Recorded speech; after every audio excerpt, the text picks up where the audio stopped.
Hi friends, welcome to golden பூக்கள். இன்றைக்கி நம்ம இந்த வீடியோவில் எதை பற்றி பார்க்க போகிறோன்னா, நாளைக்கு நடைபெற இருக்கிற 6/3/2026 அன்னைக்கு நடைபெற இருக்கிற சனிப்பெயர்ச்சியை பற்றி தான். சனிப்பெயர்ச்சியை பற்றி பொதுவாகவே எல்லாருமே பயப்படுறாங்க. அப்படி பயப்படணுங்கிற தேவை இல்லை. ஏன்னா சனி பகவான் எல்லாருக்கும் தண்டனை தருவார், கஷ்டப்படுத்துவார் அப்படின்னு நினைக்கக்கூடாது. அவர் எவ்வளவு பிடியில் இருந்தாலும் நம்ம செய்கிற நல்ல செயல்களுக்கு தகுந்தாற் போல தான் நற்பலன்களை கொடுப்பாரு. கெடுபலன்கள்லாம் அந்த அளவுக்கு தராமல் குறைச்சிக்குவார்.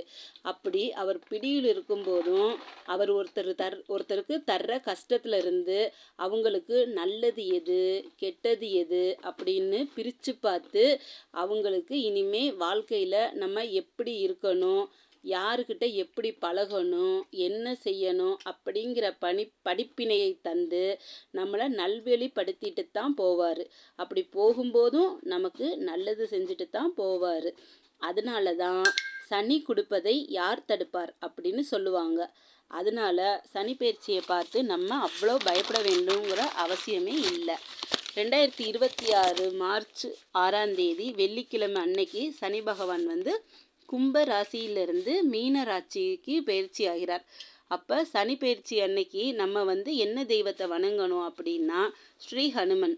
ஏன்னா ஒரு தடவை ராமர் இலங்கைக்கு போகிற போது ஸ்ரீ ஹனுமன் இலங்கைக்கு பாலம் கட்டும் பணியில் இருந்தார். அப்போ சனி பகவான் ராமர்கிட்ட நான் ஹனுமனை பிடிக்க வேண்டிய நேரம் வந்துருச்சு அப்படின்னு கூறினார். அதுக்கு ராமர் முடிந்தால் அவரை பிடிச்சுப்பாரு அப்படின்னு சொல்லிட்டாரு. அப்போ ஸ்ரீ ஹனுமன் பாலத்துக்கு கல் கொண்டு போய்கிட்டு இருந்தார். அப்போ சனி பகவான் என்ன செஞ்சார்னா அவரோட தலையில், அதாவது ஸ்ரீ ஹனுமனோட தலையில் போய் அந்த பிடிக்க வேண்டிய டைம் வரவும் பிடிச்சிட்டாரு.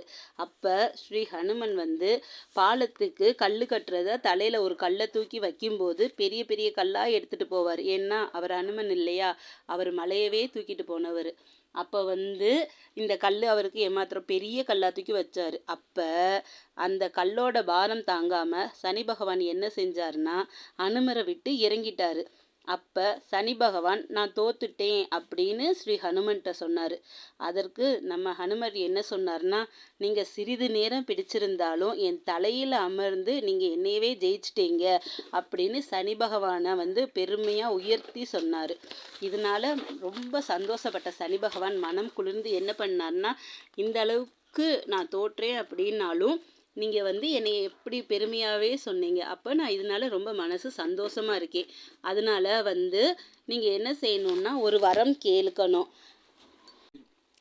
கேளுங்க, வேணுங்கிற வரம் கேளுங்க அப்படின்னு சொல்லி சனி பகவான் சொல்லிட்டாரு.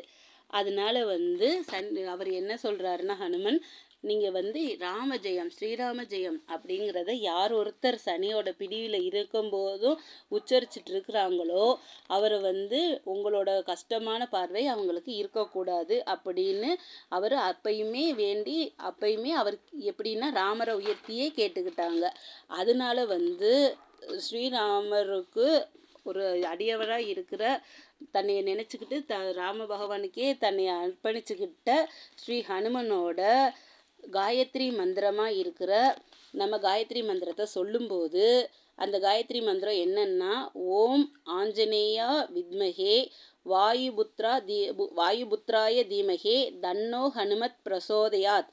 இந்த ஸ்லோகத்தை நம்ம சனிப்பெயர்ச்சி அன்னைக்கு சொல்லி வந்தோம்னா, மனசார நினச்சிக்கிட்டோம்னா, இந்த பூஜை அறையில் இந்த ராமரோட அடியவராக இருக்க அனுமனோட காயத்ரி மந்திரத்தை நம்ம சொல்லும்போது சனி பகவானோட கெடுபலன்கள்லாம் குறைஞ்சு சனி பகவான் நம்ம எல்லாருக்குமே நன்மையே செய்வாங்க. அதனால நம்ம எல்லாருமே இன்னைக்கு சொல்ல வேண்டியது ஹனுமன் காயத்ரி மந்திரமான ஓம் ஆஞ்சநேய வித்மகே வாயுபுத்ராய தீமகே தன்னோ ஹனுமத் பிரசோதயாத். இதை எல்லாருமே சொல்லி நம்ம பலன் பெறலாம். இந்த இது உங்களுக்கு பிடிச்சிருந்தா சப்ஸ்கிரைப் பண்ணுங்கள் ஃப்ரெண்ட்ஸ். தேங்க்யூ.